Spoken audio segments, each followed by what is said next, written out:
Hello, everybody. Welcome. I'm Sandy Zip, Associate Professor of Urban Studies and American Studies and Director of the Urban Studies Program, and I'll be your MC for the afternoon here today. I want to welcome all the graduates, their family, their friends, and any of our other guests who are with us here today to the senior celebration for 2021 for the Urban Studies graduates of this year. So a few introductions. As you can see from your program, we have a distinguished group of professors in urban studies, and we're lucky to be able to have a few of them with us today. I see, for instance, my colleague Rebecca Carter, who is Associate Professor of Urban Studies and joint with the Anthropology program. And I also see my colleague Bob Azar, who is the Visiting Associate Professor of the Practice of Urban Studies, and in his day job is the Deputy Planning Director of the City of Providence. And you'll hear from Bob in a few minutes here. And I hope that some of our other colleagues will be able to join us as we get going over the course of this next hour or so, maybe a little bit less. Thanks for being with us, everyone. Finally, we're grateful to have all of you here, the family and friends of our graduates, to be a part of this important moment in their lives. You too deserve a hearty welcome, and all of our thanks for the support you have given those who will receive degrees this weekend. So a hand for you all for being here and for supporting everyone all along. Let's give everyone a hand. I know everyone can only see me, but we're giving everyone a hand. I guess if you want to put up your hand icons, that would be great. So to all the parents and the guardians in the audience today, I imagine that some of you, upon hearing that your sons or daughters had chosen to concentrate in urban studies, had a few questions, or maybe even concerns. What is that? What will they be studying? What will they do with that? I've never heard of no job in urban studies, many people might have said.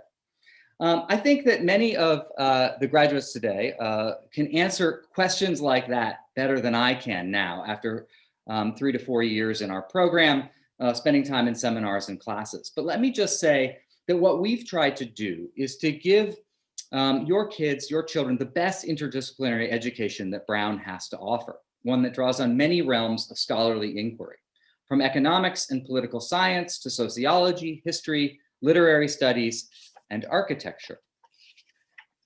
Graduates in urban studies are uncommonly well prepared to go out and meet the challenges of national and global life today. They have been trained to think about the problems of cities and suburbs from a variety of different perspectives, to see issues of politics, policy, culture, and social life in all their interwoven complexity, and to imagine how to get involved in making human life as it is lived today better for all. Back in the 1960s, when this and other urban studies programs were founded, it may have seemed like something of a sort of quixotic undertaking. The United States was becoming in those years, or had almost entirely become, a suburban nation. Most people with the means to do so were leaving cities behind. Some people wondered if cities would even survive. Urban studies, however, was founded in faith that the life of cities was fundamental to human life, that ever since ancient times, cities had been the places where people had gathered to live face to face, to work out how humans might coexist together in functioning communities. Today, in many ways, that faith has been rewarded. While we are still a suburban nation in the United States, at least, in the last generation or so, cities have again taken the lead in national life. In a time of coming environmental and energy crises, dense, efficient cities are a source of solutions, not just problems, for the planetary challenges that we face. Where once American cities were depleted by a process identified by the too simple but evocative name white flight, demographers these days have named a new trend, bright flight, the return of those with means and education to the cities of today, to city centers, right? Fleeing suburbs for the attractions of urban life. Today's graduates are well equipped to join that building current, but to make it a better current as well, to make it a more just, a more socially equitable current. The promise of that current comes with innumerable challenges, many of which we see around us in our cities and suburbs and in the headlines today. All right, we see the continuing and deepening challenges of inequality experienced as a spatial phenomenon in cities, as crises of gentrification, and between cities and suburbs, in the problems of sprawl. We see it in the challenge of racial inequality, most profoundly experienced today in the crises of policing and incarceration that our society is just now and lately turning to face. And as you can see from our program, right, from the program that you have before you today with the names of all the graduates, many of them have addressed these challenges in their classes, their independent projects, their internships, their capstones, their senior theses, along with a number of other issues in the field and in the interdisciplinary world of urban studies, fields like transportation or social welfare, or real estate and development, or culture and aesthetics and urban thinking and history, or urban public health, or architecture and public memory, or community-based organizations and urban social movements, or housing and homelessness, right? So there's a vast range of things that our graduates have begun to think about and begin to think about their interrelations and to think about how they might apply them and think about them for the challenges of today's urban societies. So don't worry, we've given them something they can use no matter what they choose to do with it in their lives. So with that, I'd like to kick us off today and get us going, right? We have a full program here, and we'll just get going right through it. I'll act as MC, so the camera, so to speak, will come back to me now and again, but you're going to hear from a few different folks, and the camera will also jump over to spotlight all of our graduates, our awardees, our engaged scholars, and then we'll close out briefly with a round of applause. So our first order of business is to hear from our class speaker. Every year, the program in urban studies elects and nominates a class speaker to address the graduates and their family and friends. One of our graduates who we think is well equipped and as a thoughtful an analyzer, we might say, of urban life, somebody who's proven that they have many thoughts about the state of urban life and a novel way of expressing. And this year, our class speaker is Jack Nelson, who is an urban studies graduate and at the same time has a second concentration in in history of art and architecture. So let's welcome Jack, and he's going to tell us about his thoughts for his classmates. Welcome, Jack. Members of the Brown administration, our incredible faculty in the Department of Urban Studies, our beloved family members and friends, and most importantly, to our dazzling members of the class of 2021, full of promise and sunshine-filled faces. Our time in the Urban Studies Department has equipped us with a distinct understanding of how people collect, move, and grow through the urban environment. For some of us, this has taken us to architecture and rethinking how our cities are spatially designed. We have made our spaces more accessible. For others, this has taken us to policy and advocating for changes to political structures in our cities. We have reimagined what justice looks like. But one thing connects all of our experiences: our shared commitment to people. So today, I want to use this opportunity to have us think smaller, to carry this commitment to people into every interaction that we share with another. Our urban dwellings today are both sites of great division and great promise. Visions of justice, of accessibility, and sustainability are fogged by institutions and conditions rooted in division. Our merging points come from our ability to connect with one another. There is a long way to go to achieve the vision of a just city, of a sustainable city, but the path forward begins with our commitment to one another. Our everyday encounters can be entry points for change. I'll start by telling you a bit about how I understand myself. I consider every interaction that I share with another, whether it be a glance in the hallway or a brief conversation with a loved one, as an opportunity as to be an extension of myself. Put short, I am constituted by the human encounters I've been privileged to learn from, many of which I've had all with you. I sincerely believe that every person enters into our lives for a reason. Our interactions teach us about the people we wish to one day become, the love we can share, and the light that shines within each of us, that light that has been nurtured at Brown. Today, as we begin to look forward beyond the comforts of Brown, I encourage us all to adopt this way of thinking about ourselves.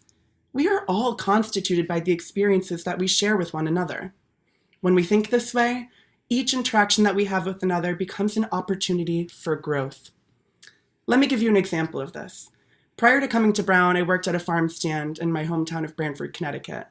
Every day, countless people, many of whom were strangers to me, would come in and I'd have the opportunity to share an exchange with them. For some, this just meant a kind hello and how are you? But for others, I had the distinct privilege to actually get to know these people and their life stories. On one of my last days at the stand before I was starting my college career, a woman came in and was quite fervently demanding that I pick her some fresh basil. After looking at the garden, it was early in the season, and noticing that our basil simply wasn't ready to be picked, I went back to her and apologized. But she would not take no for an answer, seemingly getting more frustrated with me every time I told her that we simply didn't have the supply that she needed. It got down to the point where we were both getting into a back and forth, and exhausted, I just decided I would go into the field and pick the largest of the small basil buds I could find. Finally, I was able to bring her back this meager little pile of basil leaves, and in that moment, she broke out into tears. It was at that moment that she told me the devastating news that her husband was diagnosed with an incurable disease. Trying to hold the pieces of her life together, she wanted to make her husband his favorite food, her famous sauce, which required fresh basil.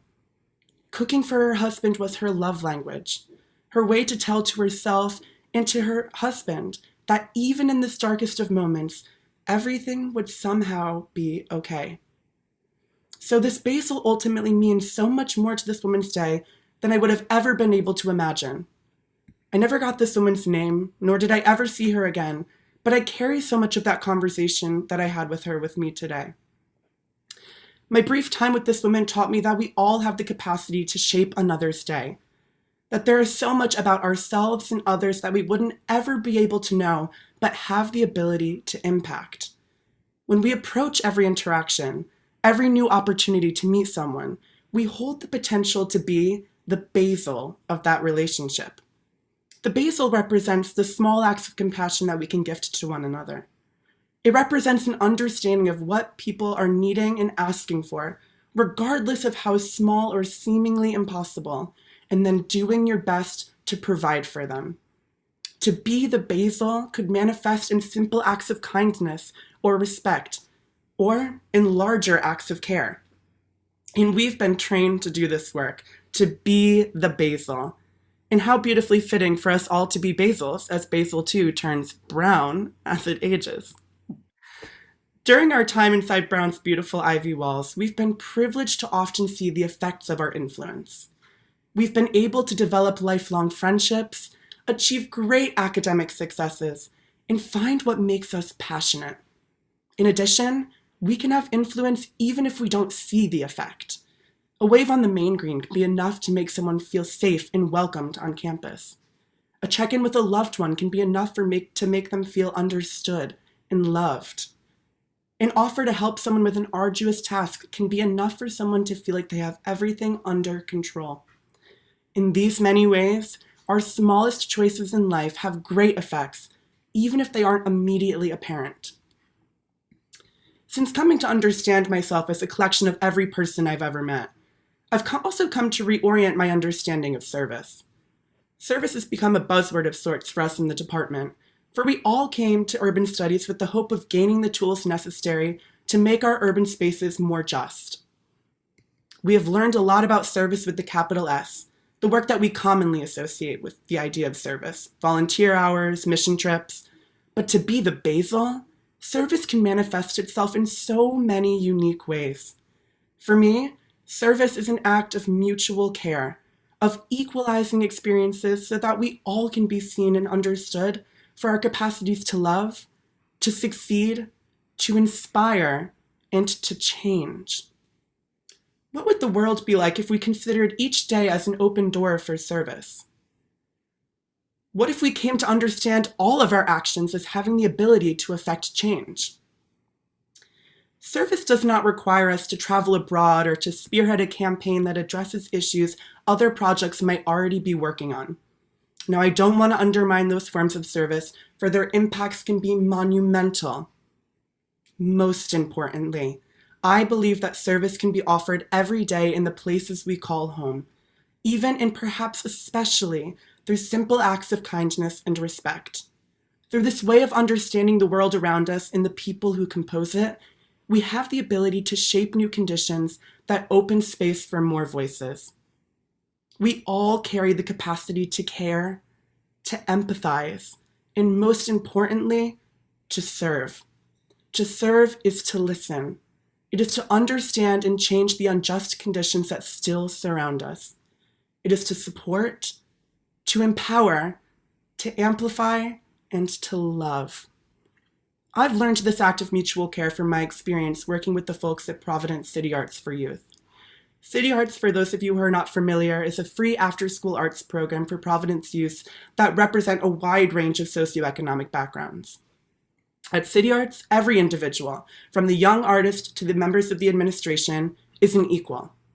All love the program and each other so much that every afternoon is an act of service that they can gift to one another. I will always remember one young girl. For the sake of this speech, let us know her as Lucy, who taught me that small acts of kindness go a long way. She would always be the person to wait at the front entrance and greet people with a smile as they came in. Never afraid to express her love for her peers, she was always the light in everyone's day. In many ways, Lucy was the Basil of City Arts. When we envision new urban futures, let us use the potential of these spaces to realize our shared relatedness to one another. In connecting along lines of difference, as in a City Arts classroom, our urban spaces can become sites of realized potential and shared humanity. So, as we move forward, I encourage us all to be active Basils in the new places we come to find home. By welcoming in this idea that we are enmeshed in a large web of each other's lives, we come to realize that service is the purest form of care that we can gift one another. I'm sure many of us have heard the saying, you can only accept the same amount of love that you put out into the world. We decide the impact we make on other people's lives and ultimately on our own lives. And the beautiful thing about service is that it is an endless resource that we can use to care for our communities. There's no limit to how many people we can make smile in a day, or the number of times we can choose kindness over frustration. In the new urban environments we wish to curate, service is our tool for us to affirm the humanity of ourselves and others. Service is a boundless field of basil, but like a plant, our decision to serve requires an active commitment to tending to it. If we stop trying to develop meaningful connections with others, then the connections will die for a lack of care. Renowned author and immigration activist Jose Antonio Vargas has said, "At the end of the day, stories connect us, not politics. And there are so many stories waiting out there to be told.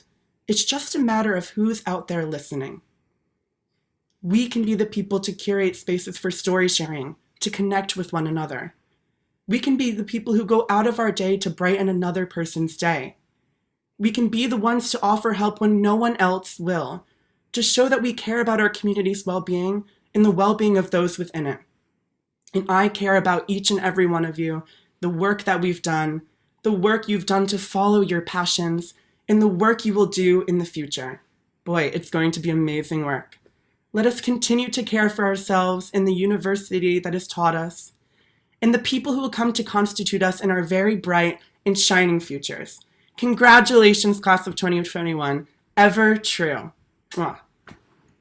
Thanks so much, Jack. That was great. That was lovely. So great. We really appreciate it. And I'm sure all of us, everyone appreciates it. So I'm now going to turn it over. Well, first I want to say that our colleague and former director of the program, Dietrich Neumann, is with us today too, as well, has joined us. So that's great. We're glad to have Dietrich with us. I'm now turning it over to the man here who is already on the camera. This is Bob Azar, who, as I said earlier, is the visiting associate professor of the practice of urban studies and the deputy planning director of the City of Providence. And he's going to tell us about some of the awards that, departmental awards that folks have won today. And Bob, you'll go a little slow so that our friends in media services can highlight all the award winners as you read out their names. Take it away, Bob. Great, thank you very much, Sandy. Thanks, Jack, for that beautiful speech. For the record, I love basil.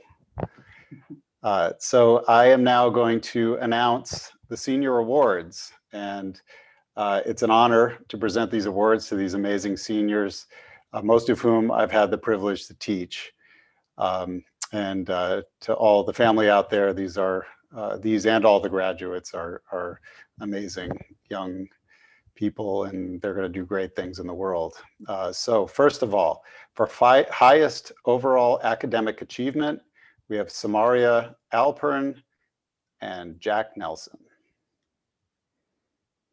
Yay, let's give everyone a round of applause as we go around. Great. All right. Samaria. Hey, Samaria. Congratulations. Thank you. Yeah. And Jack, can we see Jack? There's Jack. Excellent. Yeah, let's let this play out. Give it all time to play out. Congratulations, Jack. Thanks. All right. Excellent. So next, highest overall achievement in urban studies, we have Andrew Olivo and then Mimi Sanford. There's Andrew. First Andrew. Congratulations, Andrew. And Mimi. Congratulations. All right, wonderful. Okay, next, best urban studies honors thesis. We have Jeremy Berman and Alicia Mees. Congratulations. Yes, congratulations to both. We should also congratulate Alicia Mees' senior thesis advisor, Rebecca Carter. And I guess Jeremy Berman's senior thesis advisor too. We could do that. That's me, so we don't have to worry too much about that. But there's Jeremy and friend and Alicia. Congratulations. All right, next, the class speaker, Mr. Basil himself, Jack Nelson.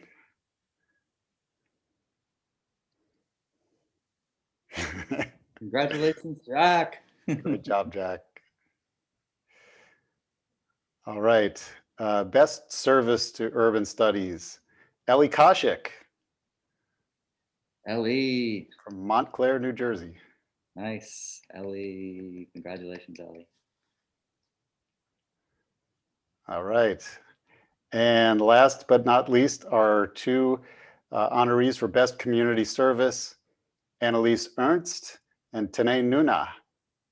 Congratulations, Annalise and Tanae.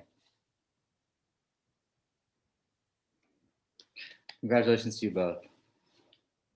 Those of our graduates who participated in the Engaged Scholars Program. The Engaged Scholars Program is a Brown-wide program, right? It functions in most of the concentrations at Brown, the ESP program that enables students who are passionate about communities and the challenges they face to design courses of study and action as part of their concentration requirements in any particular requirement, in any particular concentration. So through guided coursework, advising, and hands-on experience working with community partners, students in ESP are able to contextualize abstract theories, challenge assumptions, and develop skills that prepare them for lives of effective action. Engaged scholars in our concentration complete 4 requirements: a series of engaged courses, a practicum, a seminar, and a capstone project. We like to think in urban studies that pretty much all of our students have some aspect of their concentration that is effectively engaged. As Jack suggested, and as you've heard from the awards, many of our students are involved in what we could think of as engaged scholarship, right? In scholarship that brings particular resources to communities and that is enabled by the resources that communities bring to Providence and to Brown and to the lives of students who participate in those communities. And we in urban studies like to think that we are not just descending from the hill to learn and teach, but that we learn from those communities as well, right? So as Jack said, at a place like City Arts, over on Providence's south side, many of our students in other places and other community organizations have learned a lot about what it means to live in community and what it means to do engaged work. And so I'm going to talk, I'm just going to announce quickly the names of those students who have gotten the Engaged Scholars, who have participated in the Engaged Scholars program and who have been recognized as doing so. So we'll revisit some folks we've already seen here. So the first is Annalise Ernst. Congratulations, Annalise. There's Annalise again. Hi. The second is, again, Ellie Koshik. Congratulations, Ellie. All right, the third, let's see Ellie really quick. There's Ellie, great. The third, joining them up there, is Alicia T. Mees. Congratulations, Alicia. And finally, the final engaged scholar is Sherilyn Tan. Congratulations, Sherilyn. There she is, great.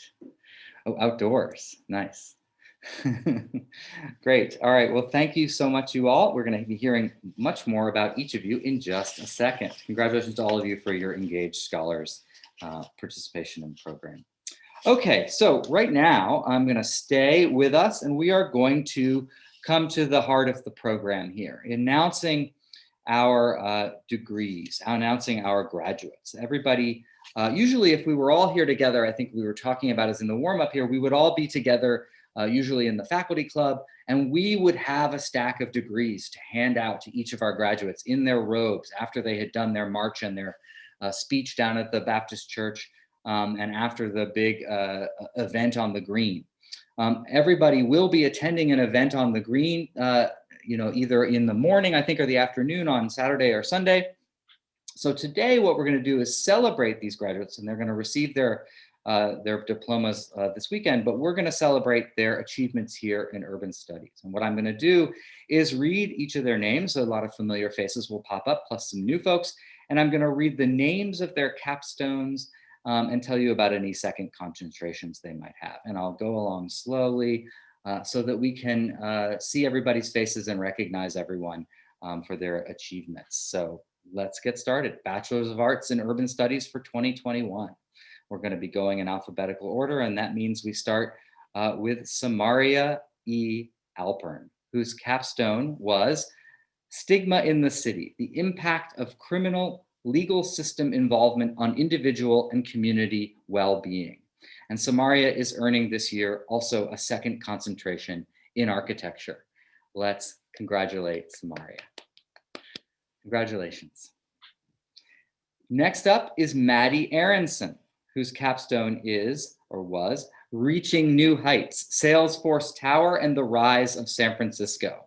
And Maddie has a second concentration in education studies. Congratulations, Maddie. Third up is Jeremy Berman, whose honors thesis was Los Angeles and Shared Scooters, a regulatory and infrastructural experiment. And Jeremy this year is earning a second concentration in applied mathematics. Congrats, Jeremy. Next, Siobhan F. Brennan, whose capstone was Activism and the Subway, Visions of a Just City. Let's see, is Siobhan with us? Siobhan couldn't be with us today, but she has a second concentration in Hispanic literature and culture. Congratulations to Siobhan. Next, Christopher Chia, whose capstone was Star City San Jose, Rising Star or False Ray of Hope. And his second concentration was in environmental studies. Chris Chia. Chris, where are you at? Let's put Chris up. Here, I see him. Can we put him up? Camera off. Chris, are you there? Put your camera on so we can see you and congratulate you. It's like 2 a.m. and I'm in my PJs, so for everyone's benefit, I'm going to keep it off. Okay, well, congratulations. You can hear us all clapping for you. Oh, life on Zoom. All right, so congratulations, Chris. All right, next up is Yunjong Uni Cho, whose capstone is Power of Ornamentation in Shaping Culture Identity. And her second concentration was in cognitive neuroscience.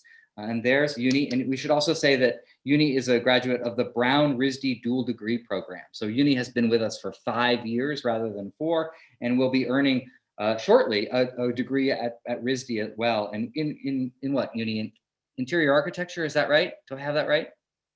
That's right, exactly. So congratulations to Uni on her achievement.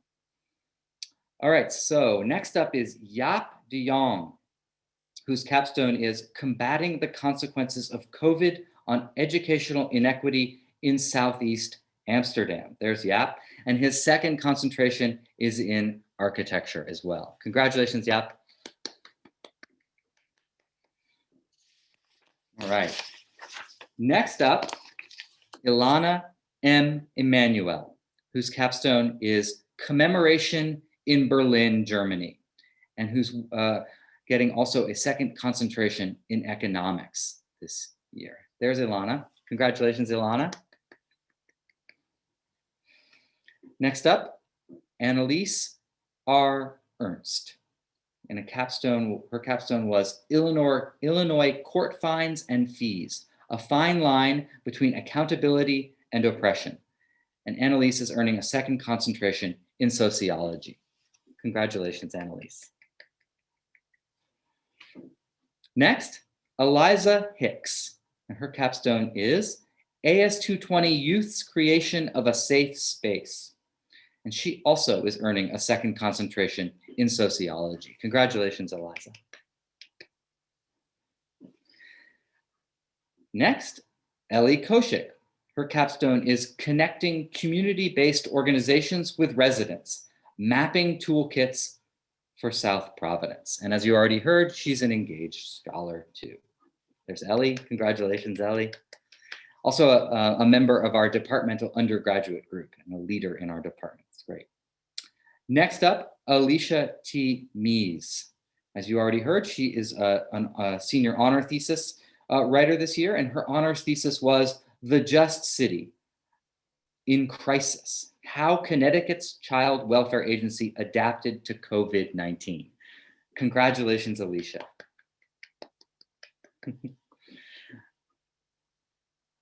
All right, also we have Jack R. Nelson, our friend, our class speaker we've heard from quite a bit, right? Whose capstone was The Stories We Tell Ourselves About Ourselves, Urban Praxis as a Narrator for American Cultural Division. And Jack is also earning a concentration in the history of art and architecture. Congratulations again, Jack. All right, Tene V. Nunna is next, whose capstone was Risk Factors for Renter Housing Instability, a qualitative analysis of renters and rental property owners in Rhode Island. And Tene is earning a second concentration in public health. Thanks and congratulations, Tene. Next up, Andrew L. Olivo, whose capstone was Curating East Berlin, an examination of GDR monuments in post-1989 Berlin and the evolution of Germany's national memory culture. Andrew is earning a second concentration in political science. Congratulations, Andrew.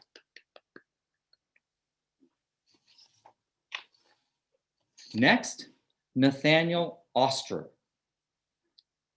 Capstone is A House Divided, a perspective on the rural-urban divide in American culture, and a second concentration in computer science. Nathaniel couldn't be with us today, but let's give him a round of applause nonetheless. Congratulations, Nathaniel. Mimi C. Sanford is next. Her capstone was Communities in Providence, Rhode Island, Most at Risk of Experiencing Homelessness. And Mimi also is earning a second concentration in architecture. So congratulations, Mimi. And finally, last but not least, Sherilyn Tan. And her capstone is Sound, Movement, and Arts, Building Towards a Just City. And Sherilyn's second concentration is actually in music, not in public policy. But we are glad to congratulate her otherwise in any way. Congratulations, Sherilyn. We want to just say congratulations to everyone. I'm sorry that we can't all be together face to face to do this in the proper way, but I hope that we've gotten some measure of a sense of the great accomplishment that all of our graduates have achieved here over the last 3 to 4 years that they've been with us in urban studies. Some of our graduates become concentrators right in their in their sophomore and their second year. Some of them have joined us as second concentrators along the way, but many of them I know have worked together in seminars and in independent studies and collaborative projects, and have gotten to know each other quite well. So this is always a close group of concentrators who have linked sets of interests and linked things they've been doing together. And I know that as Jack expressed so well, many of them will take with them into the worlds they're emerging into the professional and second graduate education that they're all heading towards, right? We'll take all the experiences they've had here in urban studies with them on into the world and make the world a better place in ways we can't yet predict, but that we know they will. So congratulations again. Let's give a round of applause to the class of 2021 in urban studies. Congratulations, everyone. So this is great. Thanks, everyone. And please do share your congratulations in the chat. We hope to hear from everyone. Please, everybody who's leaving us today, good luck for the services this weekend on the green for the graduation. I hope that you all are able to feel a sense of culmination and a finishing up here at Brown, despite this past terrible year and despite the trials that we've all been through over the last years, and hope for better days ahead for all of us, right? For us here in the Urban Studies program, for you all and what lays ahead for you, for Providence, for the country, for the world at large, and for cities at large, as we all go out and try to make them better places. So congratulations again. And please, everybody, do keep in touch.